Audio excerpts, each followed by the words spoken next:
சாபத்திலிருந்து விடுதலை பெறுவது எப்படி? உங்கள் சாபம் ஆசீர்வாதமாய் மாறும். இது ஆண்டவருடைய வாக்கு தத்தம். சாபம் ஒன்று கர்த்தரிடத்திலிருந்து, நம்மை உண்டாக்கின கடவுளிடத்திலிருந்து வரக்கூடிய சாபம். சில பாவங்கள் சாபத்தை கொண்டு வந்து விடும். இரத்தம் சிந்துவது, மற்றவர்களை ஏமாற்றுவது, வஞ்சிப்பது, சமுதாயத்தை ஏமாற்றி வஞ்சிப்பது, துன்மார்க்கமான காரியங்கள் சாபத்தை கொண்டு வரும். சிலருடைய வாழ்க்கையில் பெற்றோர் செய்த பாவம் தொடர்ச்சியாக அது பரம்பரை சாபமாக தொடரும். 3-4 தலைமுறை வரைக்கும் சாபமாய் தொடரும். அதனால்தான் நிறைய குடும்பத்தில் சபிக்கப்பட்ட குடும்பம், இது சாபத்துக்குள்ளாயிருக்கிற குடும்பம்னு சொல்லுவாங்க. அந்த குடும்பத்தில் தொடர்ச்சியாக அந்த வியாதி இருக்குது. தொடர்ச்சியாக அவங்க குடும்பத்தில் ஒரு இழப்புகள், ஒரு ஆசீர்வாதமும் கிடையாது அப்படிலாம் சொல்லுவாங்க. அது பரம்பரையாய் தொடர்ந்து வரக்கூடிய சாபம். சில பாவங்கள் சாபமாக தொடர்ந்து வரும்.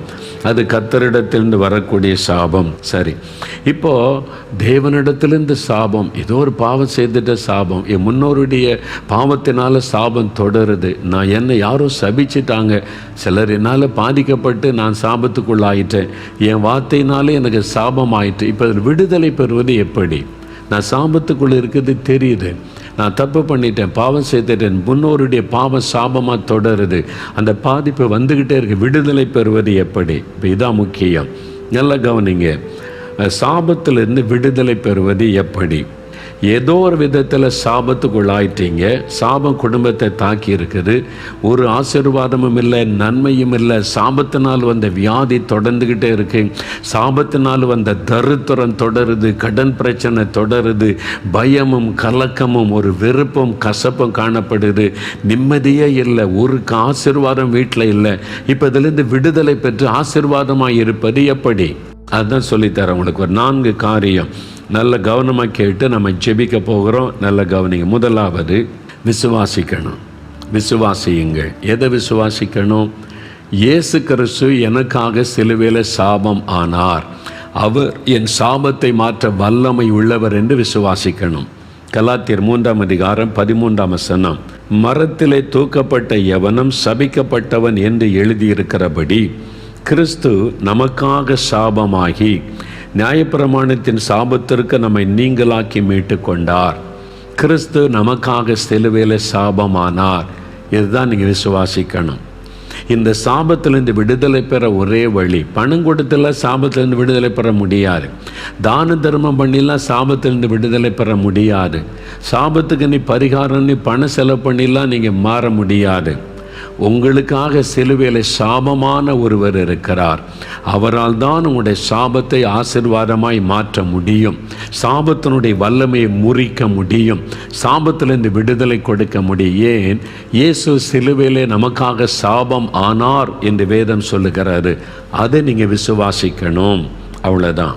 எப்படி சொல்கிறீங்க அப்படின்னு கேட்டிங்கன்னா, மத்தேயு 27 29-30 வசனங்களை நீங்கள் வாசிக்கும்போது, இயேசுவை சிலுவையில் அறையப்பதற்கு முன்பாக ரோம போர் சேவகர்கள் அவரை அடித்து காயப்படுத்தி சிறுமைப்படுத்தி வேதனைப்படுத்தி கொண்டிருந்தாங்க. வாரினால் அடித்து ரத்தம் சிந்தப்பட்டு கொண்டிருந்தது. அந்த சமயத்தில் 29-30 வசனம் பாருங்கள். முள்ளுகளால் ஒரு முடியை பின்னி இயேசுவின் சிரசின் மேல் வைத்து அவர் வலது கையில் ஒரு கோலை கொடுத்து இயேசுவுக்கு முன்பாக முழங்காற்படியிட்டு, யூதருடைய ராஜாவே வாழ்க என்று அவரை பரியாசம் பண்ணினார்கள். இயேசுவின் மேல் துப்பி அந்த கோலை எடுத்து அவர் சிரசில் அடித்தார்கள். முள்ளுகளினால் ஒரு முடியை பின்னி, இவர் ராஜான்னு சொல்கிறாங்களே மக்கள் எல்லாம், ராஜாவுக்கு கிரீடம் வைப்பன்னு முள்ளுகளால் ஒரு முடியை பண்ணி தலையில் வச்சு கோலை வச்சு அடிக்கிறாங்க. அந்த முற்கள் தலையில் அப்படியே பதிகிறது. அது விஷத்தன்மை உள்ள முள். அந்த குத்தி அந்த முட்கள் உள்ள பதிந்து முகமெல்லாம் ரத்தம் தலையிலிருந்து வடிகிறது. அந்த விஷம் அவருடைய உடம்பெல்லாம் பரவி அவருடைய உடல் முழுவதையும் வேதனைப்படுத்துகிறது. சாபம் அப்படித்தான். ஒரு விஷம் போல பரவிடும் நம்முடைய உடம்பில், நம்முடைய குடும்பத்துக்குள்ளே, நம்முடைய வாழ்க்கையில் அப்படியே ஒரு விஷம் போல பரவி அழித்து விடக்கூடியது இந்த சாபம். அப்போ அந்த சாபம், இந்த மக்கள் மேலே இருக்கிற சாபம் என் மேலே வரட்டும். நான் சிருஷ்டித்த மக்கள் சாத்தான் பாவத்துக்குள்ளாக்கி சாபத்தை கொண்டு வந்துட்டான். என் ஜனத்தை சாபத்திலிருந்து நான் விடுதலையாக்கணுமே. இந்த சாபம் என் மேலே வரட்டும், என் தலையில் ஏற்றுக்கொள்ளுகிறேன் என்று முழு உலக மக்களின் சாபங்களை தன்மேலே இயேசு ஏற்றுக்கொண்டு சிலுவையிலே சாபமானார் என்று வசனம் சொல்லுகிறாரு. முற்கள் சாபத்தை குறைக்குன்னு சொன்னல. ஆதியாகமம் 3ஆம் அதிகாரம் 17-18 வசனத்தில் ஆண்டவர் முதலாவது இந்த உலகத்தை உண்டாக்கும் போது முற்களை உண்டாக்கவே இல்லை. பழ வர்க்கங்கள், பூக்கள், மலர்கள், மனிதனுக்கு ஆசீர்வாதமான மூலிகைகளை உண்டாக்கினான்னு பைபிளில் இருக்குது. முற்கள் உண்டாக்கப்படலை. மனிதன் பாவம் செய்து சாத்தான் சாபத்தை பூமியிலே கொண்டு வந்தபோது பூமி சபிக்கப்பட்டது. அப்போதான் பூமியில் முற்கள் முளைக்க ஆரம்பித்தது என்று வேதம் சொல்லுகிறாரு. அப்போ முற்கள் சாபத்தை குறிக்கும். நிறைய முள்ளு மரம் இருக்குன்னு வைங்களேன், அந்த பகுதியை சாபிக்கப்பட்டதாக இருக்கும். பாருங்கள், வறட்சி ஆயிரும். நீங்களே பாருங்களேன், அது மாதிரி முள்மரமே இல்லாத இடம் பார்த்திங்கன்னா செழிப்பாக இருக்கும். அது சாபத்தை குறிக்க. சில தேசத்தில் முள்மரமே இருக்கிறதில்லை. நம்ம நாட்டில் சில பகுதிகளில் நிறைய முள்ளு மரங்கள், அந்த இடம்லாம் வறட்சியாக இருப்பதை நீங்கள் பார்ப்பீங்க. அது சாபத்தை குறிக்கிற ஒரு காரியம். ஆனால் எந்த சாபத்தையும் மாற்ற இயேசுவால் முடியும். அது உங்கள் பாவத்தினால் உண்டான சாபமாக இருக்கலாம். உங்களுடைய பரம்பரையாய் முன்னோருடைய சாபம், ஜெனரேஷன் கர்ட்ஸ், பரம்பரையாய் தொடர்ந்து வருகிற சாபமாக இருக்கலாம். ஒரு மனிதர் உங்களை சபித்ததினால் உண்டான சாபமாக இருக்கலாம். உங்களுக்கு நீங்களே அறியாமையினாலே வருவித்து கொண்ட சாபமாக இருக்கலாம். எந்த சாபத்தையும் முறித்து அதை மாற்றக்கூடிய வல்லமை இயேசுவின் இரத்தத்திற்கு உண்டு. அவர் அதற்காக தான் சிலுவையில் சாபமானார். இதை நீங்கள் விசுவாசிக்கணும். எனக்காக இயேசு சிலுவையில் சாபமானார். அவர் எனக்கு இந்த சாபத்திலிருந்து விடுதலை தருவார் என்று முதலாவது விசுவாசித்தீங்கன்னா இன்றைக்கு உங்களுடைய சாபத்திலிருந்து விடுதலை பெற்றுக்கொள்ள முடியும். உபாகமம் 23ஆம் அதிகாரம் 5ஆம் வசனத்தில் ஆண்டவர் சொல்லுகிறார், உங்கள் சாபத்தை அவர் ஆசீர்வாதமாய் மாற்றுகிறவர்.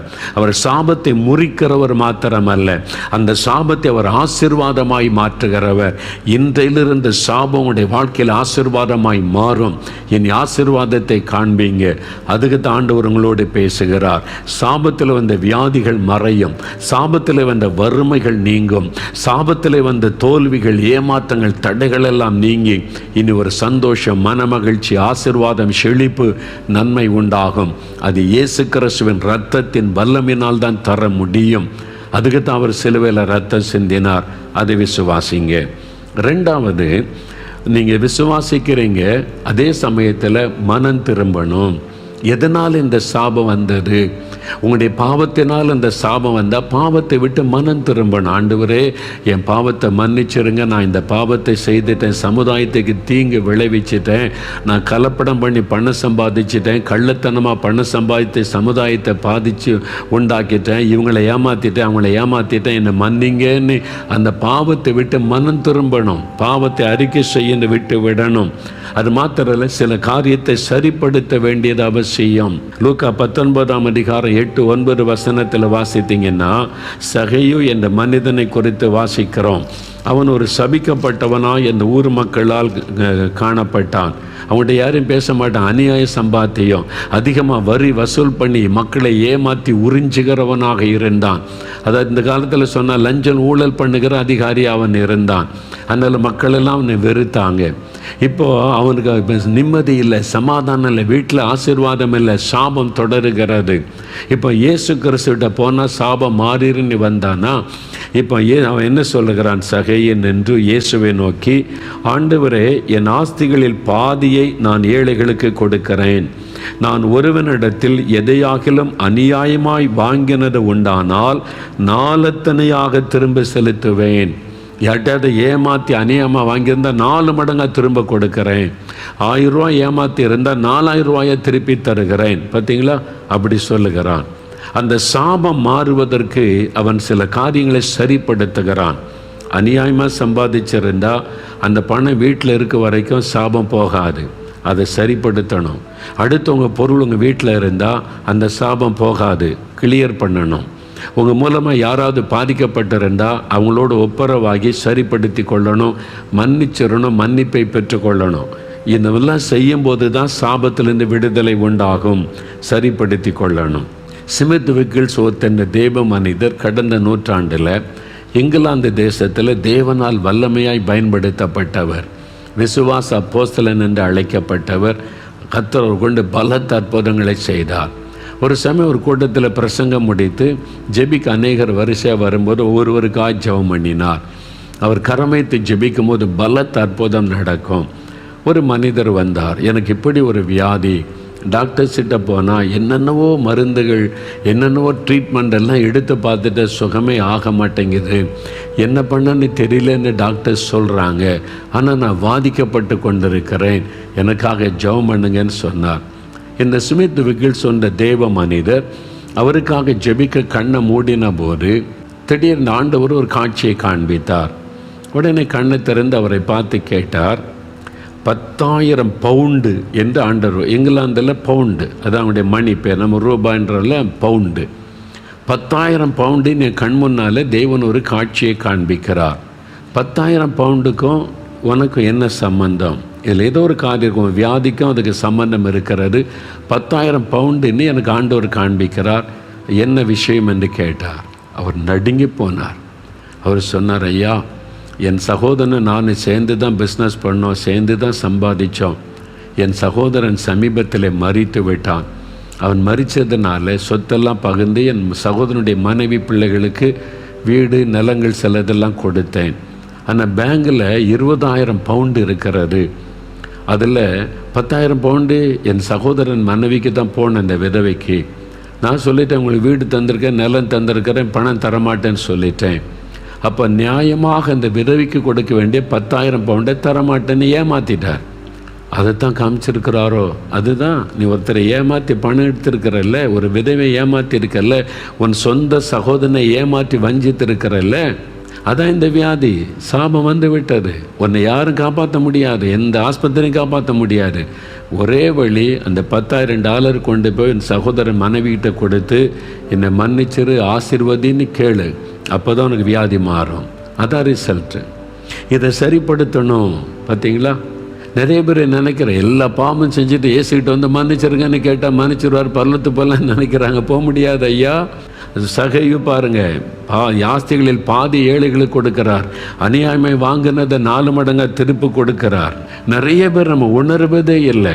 ஏதோ ஒரு காரணம் இருக்கிறது. யோசிங்க, காரணம் இல்லாமல் இட்ட சாபம் தான் தங்காது. ஒரு காரணம் இருந்தால் அது உங்களை பாதித்து கொண்டே இருக்கும். நீங்கள் ஏன் பாதிக்கப்பட்டு கொண்டே இருக்கிறீங்க? ஏன் சுகமாக மாட்டேங்க? ஏன் டாக்டர்ஸால் கண்டுபிடிக்க முடியல? ஏன் மருந்துகள் வேலை செய்ய மாட்டேங்குது? யோசித்து பாருங்க. சரிப்படுத்தணும். இதை நிறைய பேர் யோசிக்கிறதே இல்லை. நிலங்கள், பொருட்கள், அது மாதிரி சில பணம், உங்களுடைய சகோதரனுடைய சொத்து உங்கள்கிட்ட இருக்கக்கூடாது. ஒரு விதவுடைய சொத்து உங்களுடைய நியாயமாக பிரித்து கொடுத்தீங்களா? அவங்கள ஏமாற்றிட்டீங்களா? அது சாபமாகிவிடும். ஆண்டவர் எல்லாத்தையும் பார்த்து கொண்டு இருக்கிறார். மனிதனை ஏமாற்றிடலாம், ஆண்டவர் ஏமாற்ற முடியாது. நீங்கள் காணிக்க கொடுத்தெல்லாம் அவரை சமரசம் பண்ண முடியாது. சரிப்படுத்தி கொடுக்க வேண்டியதை திருப்பி கொடு. அவன் நிலத்தை கொடுத்துரு, அவன் பணத்தை திருப்பி கொடு. அப்போ தான் அந்த சாபம் மாறும். அப்போ மனம் திரும்பணும். அடுத்தவங்க பொருளை திருடி வச்சுக்கிட்டு கர்த்தரே மன்னிச்சிருங்க, ஆசீர்வதிங்கன்னா எப்படி ஆசீர்வாதம் வரும்? இயேசு கிறிஸ்துகிட்ட அதெல்லாம் நடக்காது. சரிப்படுத்தணும். 3வது, இயேசுவை நீங்கள் ஏற்றுக்கொள்ளணும். அவர் தான் சாபத்தை மாற்ற முடியும். அவர் மூலமாக தான் சாபம் ஆசீர்வாதமாக மாற முடியும். அப்போ ஆசீர்வதிக்கிற ஆண்டவர் உங்களுடைய வாழ்க்கையில் வரணும். அவர் தான் சாபத்திலிருந்து விடுதலை கொடுத்து உங்களுடைய லைஃப்பை ஆசீர்வாதமாய் மாற்றக்கூடியவர். வெளிநாடு ஒன்றில் ஒரு கணவன் மனைவி, நல்ல ஆண்டவருடைய பிள்ளைகள், ஜெபிக்கிறவங்க, விசுவாசிகள். அவங்களுக்கு ஒரு பையனும் ஒரு பொண்ணு, 2 குழந்தைகள். ஆஸ்பத்திரியில் ஒரு குழந்தை அனாதையாக விடப்பட்டு விட்டார். தாய் போட்டு விட்டு போய்விட்டாள். அதை கேள்விப்பட்டு இவங்க போய் அந்த குழந்தையை தத்தெடுத்து கொண்டாங்க. சரி, பெண் குழந்தை நாங்கள் தத்தெடுத்து கொள்ளுகிறோம், எங்கள் வீட்டில் குழந்தையாக வளரட்டும்னு சொல்லி சொந்த குழந்தை 3வது குழந்தையாய் வளர்த்து வந்தாங்க. நல்ல அவங்க சர்ச்சுக்கு போவாங்க, ஜெபிப்பாங்க, பிள்ளைகளெல்லாம் ஆவிக்குரிய வாழ்க்கையில் வளர்த்து வந்தாங்க. எல்லாம் நல்லா போச்சு. 3 பிள்ளைகளும் டீனேஜ் பருவம் வந்த உடனே தத்தெடுத்த அந்த பெண் குழந்தை வழி தவற ஆரம்பித்தாள், தப்பாய் நடக்க ஆரம்பித்தாள், உலக போக்கிலே போக ஆரம்பித்தாள். இவங்க ரொம்ப பாரமாயிற்று. மற்ற 2 பிள்ளைகளும் நல்லா இருக்காங்க. இந்த பிள்ளை மாத்திரம் பாவத்தில் ஒரு மாதிரி கேடான வழிகளிலே போகிறாள், தாறுமாறாய் நடக்கிறாள். பாய் ஃப்ரெண்டு, குடிக்கிறது, வெறிக்கிறது, அப்படிலாம் போகிறாள். இவங்க கூப்பிட்டு சொன்னாங்க, நம்ம ஆண்டவருடைய பிள்ளைங்க உலக மக்களைப் போல் இருக்கக்கூடாது, நம்ம ஆண்டவருடைய பிள்ளைகள் எவ்வளோ சொல்லி பார்த்தாங்க, சரின்னுமா அப்படி தான் வாழுவாள். அப்போ ரொம்ப இவங்களுக்கு துக்கமாகி விட்டது. இவளை சொன்னாலும் கேட்க மாட்டேங்கிறா, கண்ட்ரோல் பண்ண முடியல, என்ன பண்ணுறது? இவங்க ஆண்டவர்கிட்ட போய் தாயும் தகப்பனும் உபவாசம் பண்ணி ஜெபித்தாங்க. ஆண்டவரே, இந்த மகள் இப்படி பண்ணுறாளே, நாங்கள் என்ன செய்கிறது? அப்போ ஆண்டவர் ஒரு காரியத்தை வெளிப்படுத்தி காண்பித்தார். நீங்கள் தத்தெடுத்து வளர்த்தீங்களே அந்த மகள், அவளுடைய தாய் ஒரு வேசியாக வாழ்க்கை வாழ்ந்தவள். அவள் ஒழுக்கக்கேடான வாழ்க்கை வாழ்ந்து ஒரு வேசிக்கு பிறந்த குழந்தை அது. அவள் இந்த பாவத்தில் பிறந்ததுனால அந்த தாயினுடைய கேர்ட்ஸ் ஃபாலோ பண்ணுது, அந்த சாபம் அவளை தொடருகிறது. அதனால் அந்த டீனேஜ் பருவம் வந்த உடனே அந்த ஆவி அவளை தாக்கி அவளை பாவத்துக்குள்ளே கொண்டு போகிறது. அது சாபத்தினால் வந்தது. அப்போ தான் அவளுக்கு ரகசியம் வெளிப்படுத்தப்பட்டது. இப்படி ஒரு காரியம் இருக்குதா ஆண்டவரே, அப்போ நாங்கள் என்ன பண்ணுறது? இந்த மகளை சரிப்படுத்த ஆண்டவர் ஒரு ஆலோசனை கொடுத்தார். அவகிட்ட விவரத்தை சொல்லி அவள் தான் தீர்மானம் எடுக்கணும், ஒன்று சாபமா ஆசீர்வாதமா. அவள் எனக்குள்ளே வந்தால் ஆசீர்வாதம், நான் இப்படி தான் வாழ்வேன் என்றால் சாபம். அவள் தான் முடிவெடுக்கணும். அவளை முடிவெடுக்க வைத்து நீங்கள் ஜெபிச்சிங்கன்னா என் இரத்தத்தின் வல்லமினால் சாபம் மாறும் என்று ஆண்டவர் சொன்னார். ஒரு நாள் இந்த மகள் வந்த உடனே உட்கார வைத்து தாயின் தகப்பன் உட்கார்ந்து அப்போ தான் சொன்னாங்க, நீ எங்களுக்கு பிறந்த பிள்ளை அல்ல, உன் ஆஸ்பத்திரிலேருந்து தத்தெடுத்து கொண்டு வந்தோம். நீ ஏன் இப்படி தாறுமாறாக நடக்கிறேன்னு ஆண்டவர்கிட்ட ஜெபித்த போது ஆண்டவர் எங்களுக்கு தெளிவாக ஒரு காரியம் சொன்னார். உன்னுடைய தாய் அவள் விபச்சார வேசித்தனத்திலே வாழ்ந்து அதில் பிறந்த குழந்தை தான் நீ, அதனால தான் ஆஸ்பத்திரியில் போட்டு விட்டு போய்விட்டாள். இப்போ உன்னுடைய தாயினுடைய பாவம் சாபமாய் உன்னை தொடருது. அதனால் தான் அந்த குறிப்பிட்ட வயசு வந்த உடனே அந்த சாபம் உன்னை தாக்கி சாத்தான் அதன் மூலமாய் உன்னையும் வழி தப்ப பண்ணுகிறான் அப்படின்னு அவள் அழுதாள். இவங்க சொன்னாங்க, இப்போ 2ல் 1, நீ தான் தீர்மானிக்கணும். இல்லை நான் அப்படி தான் இருப்பேன், இஷ்டப்படி என்னை விட்டுருங்க அப்படின்னா நீ சாபத்தில் போகணும். இல்லை இதுலேருந்து எனக்கு விடுதலை வேணும், எங்கள் தாய் மாதிரி நான் இருக்க வேண்டாம், நான் விடுதலை ஆகணும்னு விரும்பினா இயேசுக்கு ஒன்று ஒப்புக்கொடு. நீ இயேசுக்குள்ளே வந்துட்டா ஆண்டவர் இந்த சாபத்தின் கட்டை அறுத்து தன்னுடைய ஆசீர்வாதத்தை உனக்கு தருவார். என் பிள்ளைங்க எப்படி இருக்காம அது மாதிரி நீ ஆகிவிடலாம் என்று நீ தான் முடிவு எடுக்கணும், நாங்கள் உன்னை கட்டாயப்படுத்தலை சொன்ன. அவள் யோசித்து ஒரு முடிவு எடுத்தாள். நான் இந்த சாபத்தில் போக விரும்பலை, நான் இயேசுக்குள்ளே வர்றேன், என்னை ஆசீர்வதிக்கணும். அவள் முழங்கால் படியிட்டாள். தாய் தகப்பனு கை வைத்து அவளுக்காய் கண்ணீரோடு ஜெபித்தாங்க. இன்று கூட அந்த சாப கட்டுகள் அழிக்கப்படட்டும், இயேசுவின் இரத்தத்தினால் சாப கட்டுகள் அறுக்கப்படட்டும் நீ இரத்தத்துக்குள் ஒப்பு கொடுத்து ஜெபித்தாங்க. அவ்வளோதான். அந்த நாளில் இருந்து அவருடைய சுபாவம் மாறிவிட்டது, குணங்கள் மாறிவிட்டது. தேவனுடைய பிள்ளையாய் மாறி நல்ல மற்ற பிள்ளைகளைப் போல நல்ல பரிசுத்தத்திலே வளர ஆரம்பித்து விட்டாள். சாபக்கட்டு அறுக்கப்படாட்டா பிள்ளைகள் அப்படி தான். இன்றைக்கி நிறைய பிள்ளைகள் வழி தப்புறாங்க, குடிக்கிறாங்க, துன்மார்க்கத்தில் போகிறாங்க. தகப்பனுடைய பாவம் தொடர்ந்து சாபமாய் வரக்கூடும். அந்த கட்டை நீங்கள் அறுக்காட்டா அவங்க விடுதலை உண்டாகாது. சில நோய்கள் சாபமாய் சந்ததியாய் தொடரும். அது நீங்கள் அந்த கட்டுகள் அறுக்கப்பட ஜெபிக்காட்டா அது தொடர்ந்து உங்களை பாதித்து கொண்டே இருக்கும். வறுமை, இழப்புகள், நஷ்டங்கள், மரணங்கள் என்று தற்கொலை, சில குடும்பத்தில் தொடர்ந்து தற்கொலை. ஐயோ ஒருத்தருக்கு மாத்திரம் தற்கொலை பண்ணி சாகுறான், வருஷத்தில் ஒருத்தர் செத்துக்கிட்டே இருக்காங்கம்பாங்க. அது ஒரு சாபம். அந்த சாபத்தில் கிரியை செய்கிற ஆவி. அப்போ இயேசுக்கு உங்களை ஒப்பு கொடுத்து அவருக்குள்ளே வரும்போது அவருடைய ஆசீர்வாதத்துக்குள்ளே நீங்கள் வர்றீங்க. அவர் தான் சாபத்தை மாற்றி ஆசீர்வதிக்கிற தேவன். சாபத்தில் இந்த விடுதலை இலவசம். இந்த பரிகாரன்ற பேரில் எத்தனை லட்சம் செலவு பண்ணாலும் பணம் செலவு பண்ணி விடுதலை பெறவே முடியாது, அறிந்து கொள்ளுங்க. பாவத்தில் இந்த விடுதலை, சாபத்தில் இந்த விடுதலை இலவசம். அது ஆண்டவர் நமக்கு கொடுக்குற ஆசீர்வாதம். பணம் கொடுத்தல வாங்க முடியாது. அது பிசாசனுடைய தந்திரம், ஏமாற்றுகிற காரியம்.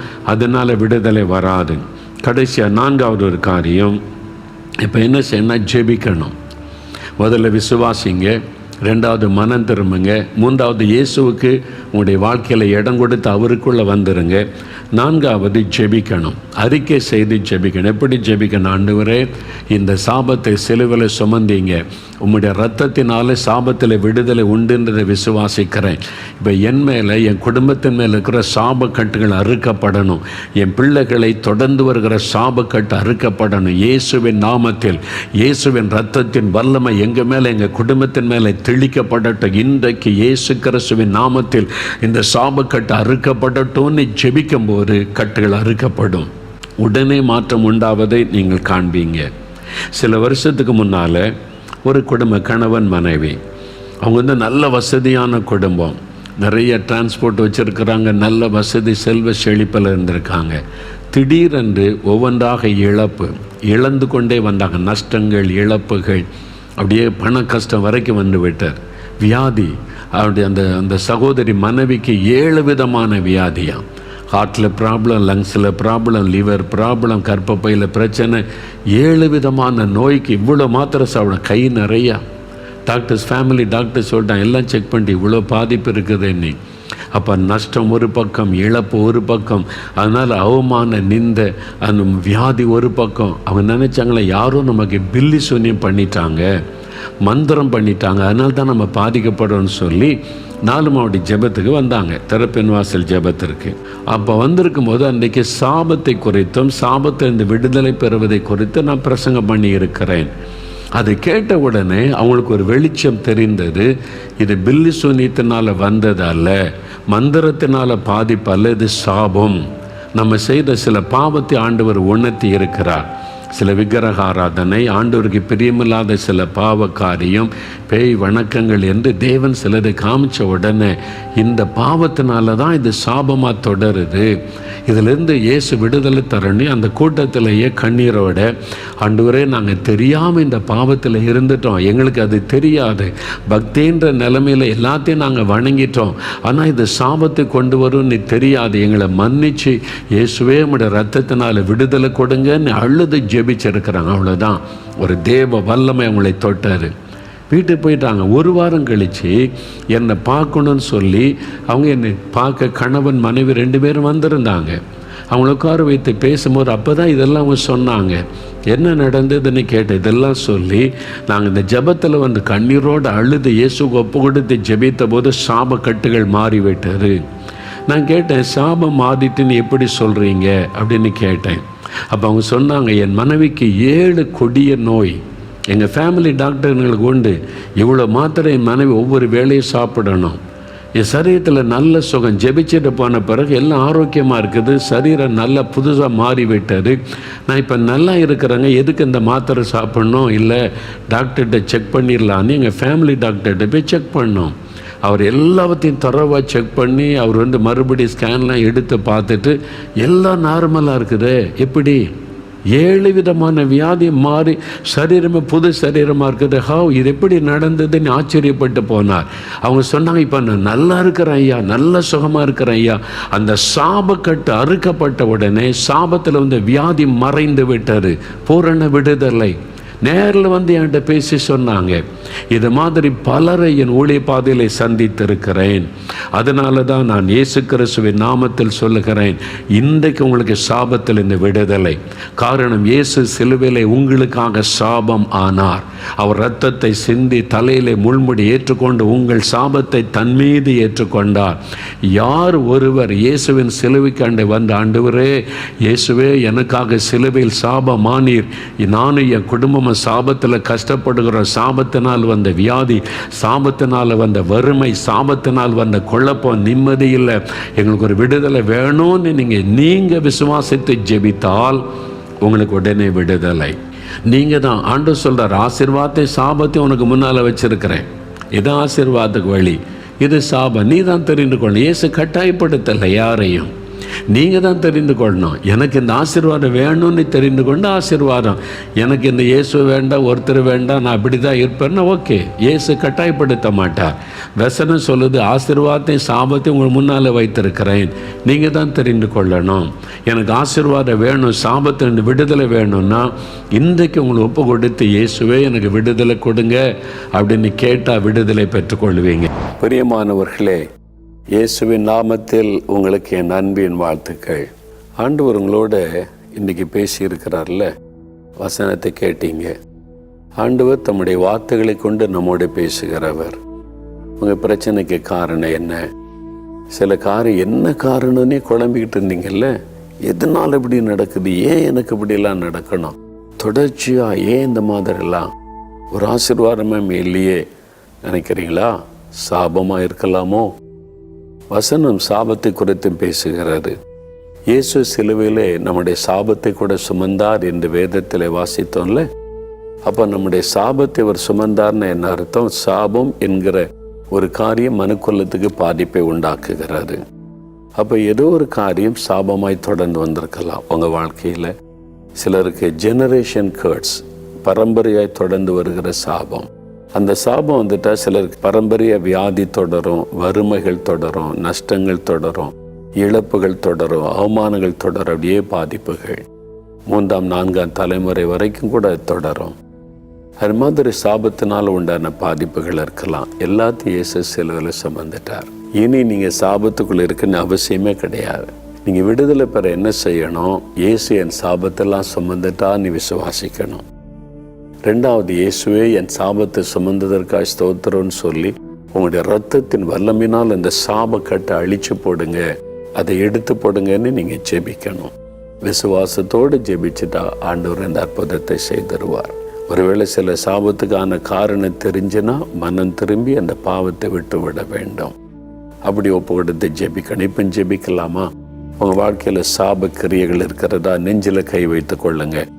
இருதயத்தில் கை வைத்து கொண்டு, ஆண்டவரே என் குடும்பத்தின் மேலே இருக்கிற சாபம், என் மேலே இருக்கிற சாபம், என் பிள்ளைகளை தொடர்கிற சாபம், இந்த கிரியைகள் எல்லாம் அழிக்கப்படணும், நாங்கள் இன்றைக்கு ஜெபிக்கிறோன்னு சொல்லி என் கூட சேர்ந்து ஜெபிக்கணும். சரி, அப்படியே கண்களை மூடுங்க. இருதயத்தில் கை வைத்து கொள்ளுங்க. தகப்பனே, இந்த மகனுக்காக மகளுக்காக ஜெபிக்கிறேன், இந்த குடும்பத்துக்காக ஜெபிக்கிறப்பா. சாபத்தினால பாதிக்கப்பட்டு ஒரு நிம்மதியும் இல்லை, ஒரு ஆசீர்வாதம் இல்லை என்று கலங்கி கலங்கி கலங்கி உந்த பிள்ளைகள் வேதனையோடு இருக்கிறதை நீர் பார்க்கிறீர். நீர் சிலுவையில் சாபமானதை நினைத்து நான் ஜெபிக்கிறேன். இந்த பிள்ளைகளுக்கு சாபத்திலிருந்து விடுதலை கொடுக்க நீர் சாபத்திற்கு பரிகாரி ஆகிய சிலுவையிலே உம்மை பலியாய் கொடுத்தீர். அதை நினைத்தருளுவீராக. இப்பொழுது உம்முடைய இரத்தத்தின் வல்லமை இவர்களுக்குள் இறங்கட்டும். இயேசுவின் நாமத்தில் சாப கட்டுகள் அறுக்கப்பட்டு போகட்டும். அந்த சாபத்தில் கிரியை செய்கிற பொருளாதார ஆவியின் கிரியைகள் இயேசுவின் நாமத்தில் அழியட்டும். உம்முடைய இரத்தத்தை அவள் மேலே தெளித்து நான் ஜெபிக்கிறேன். எல்லா சாபங்களும் ஆசீர்வாதமாய் மாறட்டும். சாப கட்டுகள் அறுக்கப்படட்டும். சாபத்தின் வல்லமைகள் விலகி போகட்டும். இன்று முதல் உங்களை ஆசீர்வதிப்பேன் என்ற வார்த்தையின்படி இன்று முதல் ஆசீர்வாதம் இந்த பிள்ளைகளுக்கு அவருடைய குடும்பத்தில் உண்டாயிருக்கட்டும். சகல நோய்களும், சகல பாவ கிரியைகளும், சகல ஆண்டவரே இழப்புகளும் வேதனைகளும் நீங்கி போனதற்காய் நன்றி. இனி அவருடைய வாழ்க்கையில நன்மையும் ஆசீர்வாதமும் சுபிட்சமும் உண்டாயிருக்கட்டும். இயேசு கிறிஸ்துவின் நாமத்தில் ஜெபிக்கிறேன் பிதாவே. ஆமேன், ஆமேன்.